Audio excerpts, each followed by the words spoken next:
ತಪ್ಪುಗಳನ್ನು ಕ್ಷಮಿಸಬಹುದು, ನಂಬಿಕೆ ದ್ರೋಹವನ್ನು ಕ್ಷಮಿಸಲಾಗದು.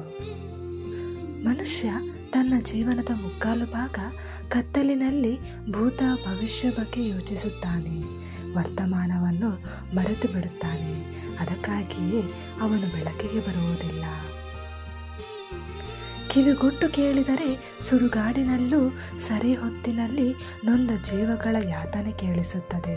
ಆದರೆ ಬದುಕಿದ್ದರೂ ನಿನ್ನ ನೋವು ಏನು ಎಂದು ಕೇಳುವ ಒಬ್ಬ ವ್ಯಕ್ತಿಗಳು ಕೂಡ ಸಿಗುವುದಿಲ್ಲ. ಸರಿಯಾದ ನಿರ್ಧಾರವನ್ನು ತೆಗೆದುಕೊಳ್ಳುವ ಯಾವುದೇ ವ್ಯಕ್ತಿಯು ತನ್ನ ನಿಲುವನ್ನು ಪದೇ ಪದೇ ಆತ್ಮವಿಮರ್ಶೆ ಮಾಡಿಕೊಳ್ಳುವುದಿಲ್ಲ. ಕೆಟ್ಟವನಂತೆ ಕಂಡರೂ ಪರವಾಗಿಲ್ಲ, ಒಳ್ಳೆಯವನಾಗಿ ಇದ್ದು ಆಗಬೇಕಾದದ್ದು ಏನಿಲ್ಲ.